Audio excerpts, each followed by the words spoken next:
Welcome, welcome to day one of Love Your Money, Love Yourself.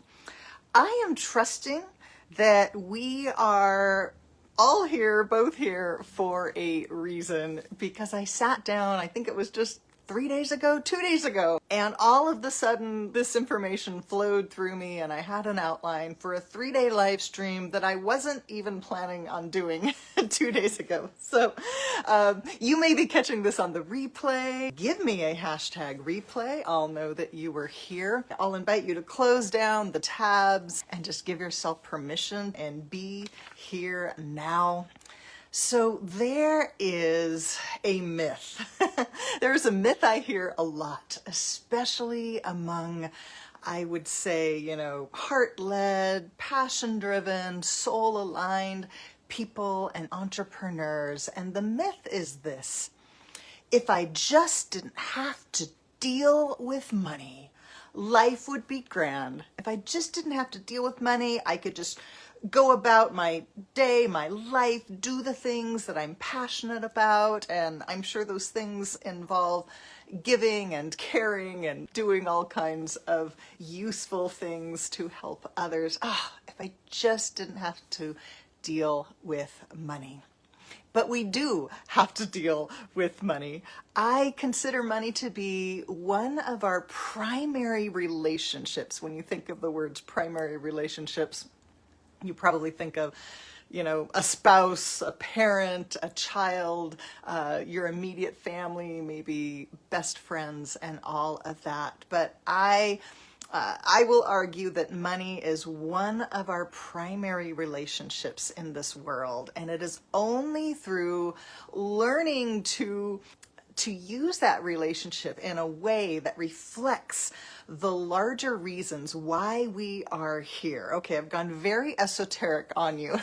So let me explain here. Typically, the people I work with, they are people who do not believe that we are just here to make the most amount of money possible. The one who dies with the most toys wins. And it's all, the only purpose in life is all about our bank account and our numbers. No, the people I generally work with and attract, they are up to big things in their lives. They're up to transformation, for learning, for self-growth, to helping others. And I would say that if we're here on this earth to grow, to learn, why wouldn't money be a part of that?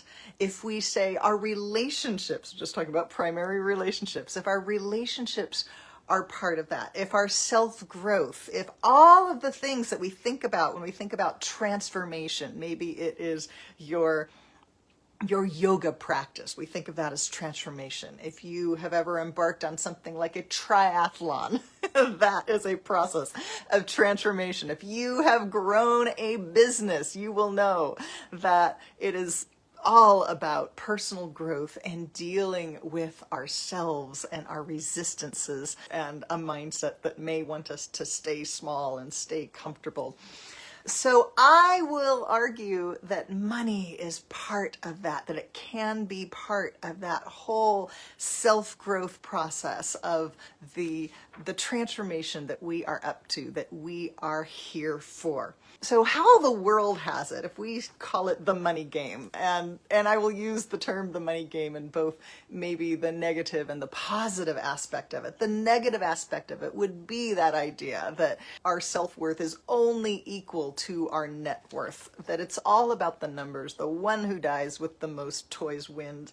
The money game is a win or lose game, and there's the haves and there's the have-nots, and there's a limited pool that we are all fighting for. Of course, the wealthiest people understand that there is no zero-sum game, that wealth can be created through all kinds of means, and that you don't have to take from somebody else in order to expand your own wealth.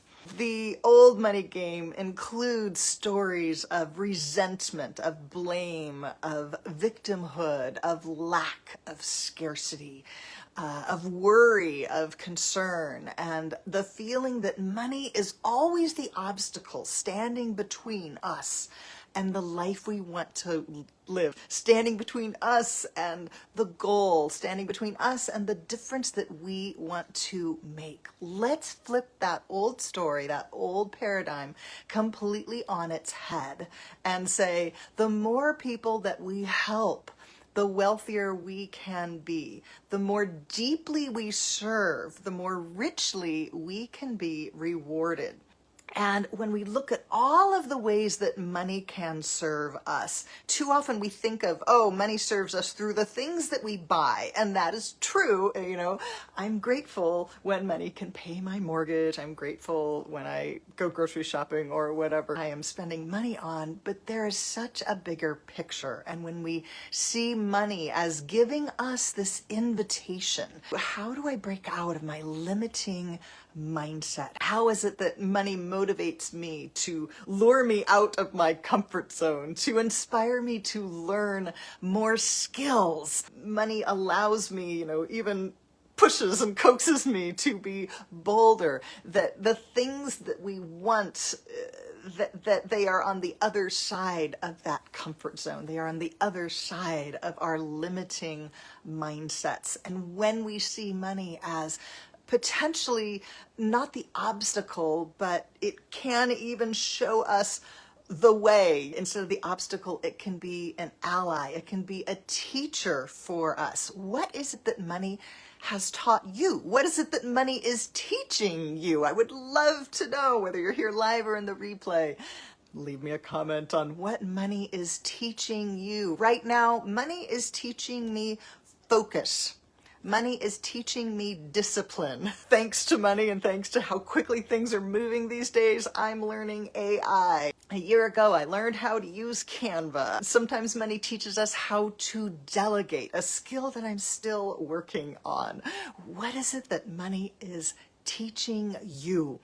Money also teaches us that we can learn and do hard things. Most of us probably learned how to drive. Some of us learned how to drive stick shift with the 2 feet and the 2 hands and everything going everywhere. And the car taught us that if we don't do things in a certain way, in a certain order, then our car was dead in the water and we had to, start from scratch again. And money teaches us those same kinds of things. If you can learn how to drive a car, you can learn how to save and invest. And yet we are taught to just delegate this part of ourselves away. We go and we seek financial advice from experts, and oftentimes very wise experts. But sometimes we entrust our money to people who might not have our best interests at heart, or maybe they're doing their best, but they have limited offerings for us, and we don't understand that there's different asset classes and there's different pros and cons to the different asset classes. I'm going to get into this later in the week. Now let's go back to that primary relationship. And I would also argue that money helps us when we truly want to expand in our abundance, that it is all about love, that it is about love for those who we are helping. It is about love for ourselves and what we allow ourselves to receive, how much we allow ourselves to grow. It is also about what is that higher, bigger purpose. I was listening recently to Kelly Roach. Kelly Roach has 6 different companies. She is, she's been on the Inc. 500, not just the 5,000 list, but near the top of that list. And she was speaking about just this big idea of playing for an audience of one, that rather than getting caught up in, people pleasing. And if you're in business, people pleasing, we want people to like us, not only personally, but in business, we want people to like us. But rather than getting caught up in people pleasing and the worry about, is this person going to be offended if I reach out for the sale, or if this person going to mind if I follow up with them for the 7th time, and will they think I'm pushy, and all of the concerns that we have around that she is clear that her big purpose and how she is helping people and what she is trying to accomplish is so important that this is like her God-given mission, and that is what that higher purpose, and she's playing for an audience of one, the one who has given her this mission. And it pulls her, out of bed early in the morning when she's tired, and pulls her to make that one more call, to make one more post, to do that next step, because she is so driven in the difference that she is making. So I think we've got the money story wrong when we fall into stories of lack and scarcity, and money is somehow the big meanie that stops us from having what we want, or when we fall into stories of envy and jealousy and finger pointing and blame, and it's all about, as Bernie Sanders says, the millionaires and the billionaires, and now that he's a millionaire, he only talks about the billionaires. It's only the billionaires that are the problem, because of course, wealthy is always whoever has more money than we do, and yet, what is it like to dream of a world that works for everyone, where the rising tide floats all boats, where one person's win is not another person's loss? And I believe that world is possible, even if we fail, even when we miss it. So I believe that there are 2 kinds of wealth that we see out in the world, and they may look a lot the same, but they are not the same. One kind of wealth that we see is when people, you want to show off your wealth. You want to keep up with the Joneses because something is missing inside of you. You're lacking confidence. You've been lacking that self-love. Maybe you've been lacking the approval of your parents or the approval of other important people in your life. And so we strive for more and more, and we fill that gap. I'm saying we, but we can look out in the world and sometimes see that, where people who may be morally bankrupt or somehow empty inside and soulless, but they've got all the stuff. They've got the fanciest things and the biggest home and, the most cars. It looks like success on the outside, but perhaps it is really just making up for the loss of love, the lack of self-approval that we might feel.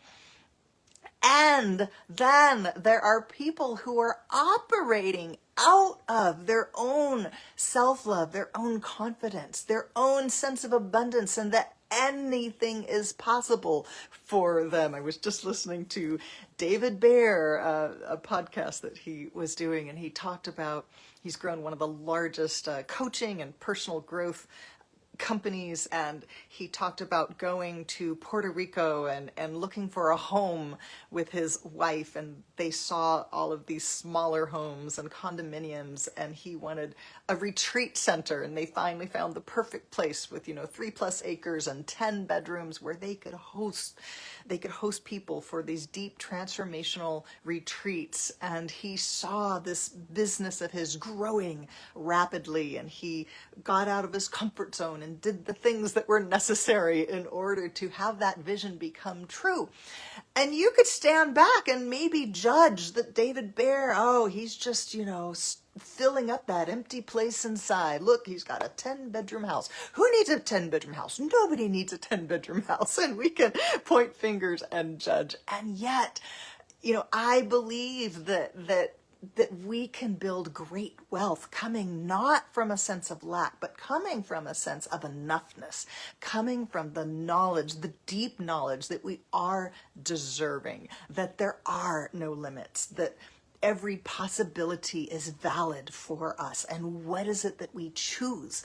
And we might freely choose a 10-bedroom house. I freely chose my 2-bedroom home that I absolutely love. It was, as Goldilocks and the Three Bears, it was the just right size for me. And for others, it may be that a tiny home, a 299 square foot tiny home is the right thing for you. And so money is this playground. We can see it as this playground where we discover ourselves. What is right for us? What is the best fit for us? How can we love on the world and love on ourselves at the same time through the process of giving and receiving and giving and receiving? And I see it like the infinity sign of giving and receiving. And rather than being focused on judgment or envy and what somebody else has or doesn't have, and it's not fair, and we see the world as, we want to divide everything up equally instead of recognizing that we all have different desires, we have different levels of ambition. We don't have the same wants, we don't have the same needs, and it's not a zero-sum game. And if I have more, it probably means I can hire an extra person. I can help somebody else in a new way. I can participate in that giving and receiving and the expansion of how money works in the world, because it doesn't work like, I think one of the first things we learn when we're children is how to share, a very important lesson. But we are dealing with our little, 3-year-old minds. We're dealing with crayons, and there's typically a very finite number of crayons, 64 crayons, Crayola crayons, or maybe there's 10 or 12 crayons, and we've got 3 or 4 friends, and we've got to divide those crayons up equally. But money does not work like crayons. It works through circulation, and the more that money is circulated, the more that everybody has. Tell me if this is making sense. Give me a hashtag yes, give me an emoji. Oh yes, I promised that I would share some advice from a multi-millionaire philanthropist friend. And Rennie's story, he was not always a multimillionaire philanthropist. He was somebody who struggled with money for much of his life, even though he came to learn a lot about money and even worked as a financial advisor. He went through a couple of divorces and had trouble building his own wealth, even as he was advising other people to build wealth. And there he was in his 50s, once again divorced, once again broke, once again wondering what the heck happened. Am I starting completely over from scratch again? And he said he started observing, what are the wealthy and the successful people doing? What am I not getting here? Because he knew a lot about money. And the thing that he observed is he said wealthy people treat themselves as if they matter. They treat themselves as if they are valuable. One of the ways that they do this is through taking care of themselves, through minding their most important asset, which is not their money, but their time, by having self-respect, by taking care of themselves, by setting appropriate boundaries. And one of the most important ways that they treat themselves as if they are valuable is by paying themselves first. That is the foundation of all of wealth building. If we're talking about our money, that we learn to pay ourselves first. We learn to save, and then we learn to invest. Before that money goes out to buying, all of the things that we spend our money on, whether it's a trip, a vacation, our next car, they pay themselves first. And one of the things I learned through reading the classic book, I think it's about 30 years old now, The Millionaire Next Door, I've learned that sometimes when we think people are wealthy, they actually are not. We are looking at the high income earners. They are spending money here and there, and it looks really impressive because they're driving the nicest car and living in the biggest house and all of that. And yet, what they learned is, and that's the whole reason why they did, this quantitative, qualitative research, interviewing so many millionaires, and they ended up calling the book The Millionaire Next Door, because they learned that it was not about spending money on all of these impressive things, but that millionaire was just as likely to be living next door in a middle-class neighborhood as they were likely to be living in the biggest house in the neighborhood. And of course, as I said, this book was written 30 years ago, and the term millionaire, meant something different then than it does now. I'm sure millionaire then perhaps was the equivalent of somebody worth $5 million or perhaps even $10 million today. So definitions have definitely changed. But moving out of this win-lose paradigm, how is it that money can become our guide, our teacher, that it can be the friend that cheers us on in building the life that we want, in having what we want, in giving what we want deeply in the world without having money be the obstacle that stands in our way? And the first step is really letting go of these old paradigms, recognizing that these ideas about what money is and who the wealthy are, that they came from a limited perspective, and they are not necessarily the capital T truth. Because yes, we may look, I was talking about the two kinds of wealth. We may look out at the world and say there are people who are all about gaining that exterior wealth to fill the hole. And there are also the second kind of wealth, which is the things that we are enjoying in the world, whether they be material or not, that they come from this overflowing of the wealth that we already have, the self-worth that we already experience. I loved Jamie Kern Lima's book, Worthy. It came out last year, I believe. Love her. If you don't know who Jamie Kern Lima is, she started a makeup company from scratch. She had rosacea, and she had all kinds of jobs earlier in her life, from waiting tables at Denny's to being like an anchor on a local TV show. And the rosacea, under the hot lights, it would melt, and it was stopping her from having this career that she wanted to have. And so she went about creating her own line of makeup. And she went through years and years and years, and her husband did this with her, helped her build the business. And it was teetering on bankruptcy again and again and again.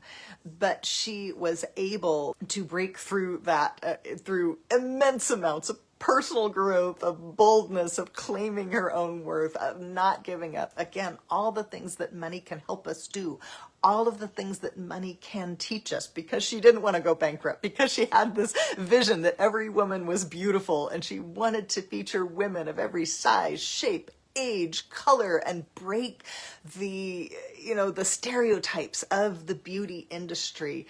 And eventually she did, and she ended up creating, it was the number one for years, it was the number one makeup company on QVC. It was It Cosmetics. I hadn't heard of it until I read her book, but she ended up selling It Cosmetics to L'Oreal for more than $1 billion, billion with a B.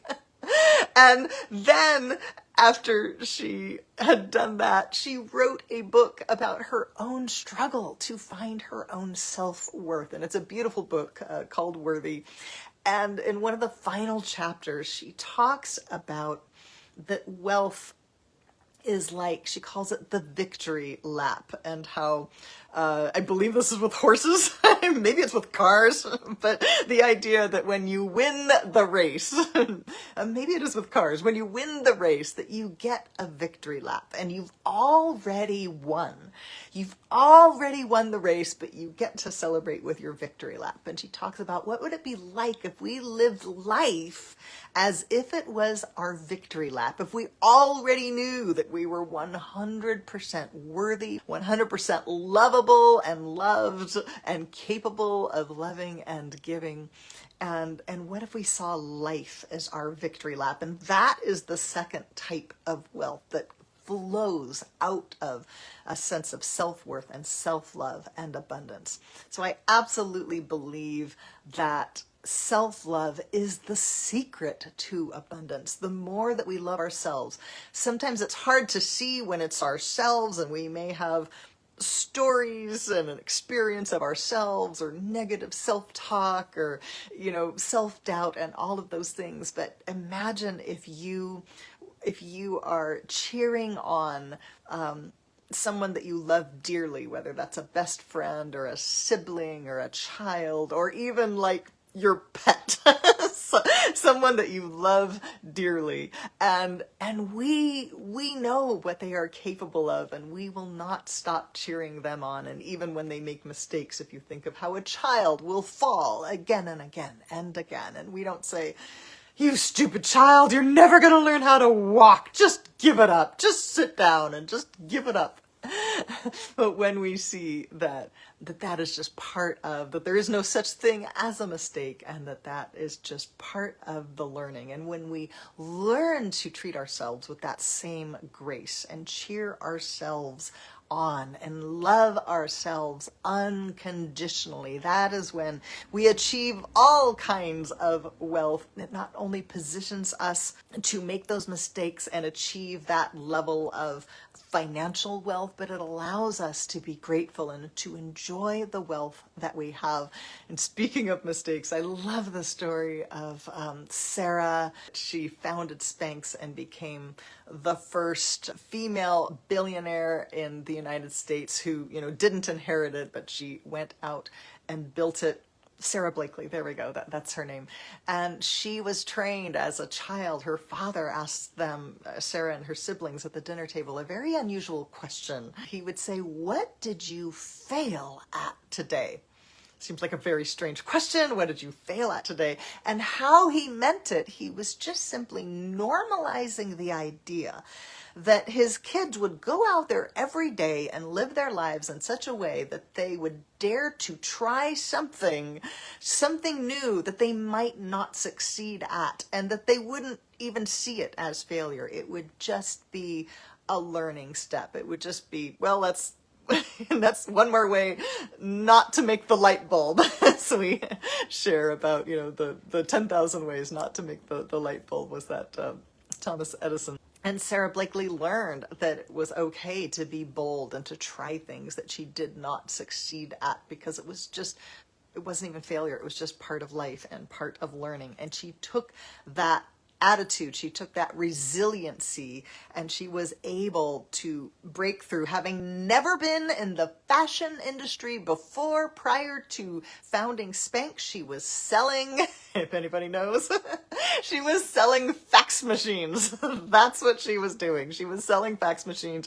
She became a good salesperson, but she was not inspired by selling fax machines. But she did become inspired with her new company and helping women feel more confident, and she was able to break through all kinds of barriers and skyrocket this company to more than $1 billion of valuations, while other people were watching going, how in the heck is she doing that? And it is through radical self-love, through believing in ourselves, that we build wealth. So today, this was day one. Love your money, love yourself.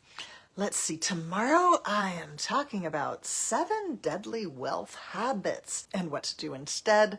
Day 3, which is Thursday, I'll be talking about saying yes to money. I've got some invitations along the way. And the first invitation I'd like to give you is I will put the link in the comments, is to book a clarity conversation with me if you are interested in knowing how you can expand your prosperity, how you can, it might be that working on your relationship with money and personal growth is the thing for you. I've got a wonderful women's program, the Wealth Alignment Circle, where we do just that. It may be that you are ready to learn you're ready to start investing or diversify your investments or learn about money, and I will be launching Wealth School for Women later this month. We can design something, specific just for you, whether you are trying to get out of debt or whether you are inheriting $1 million and trying to figure out what to do with it.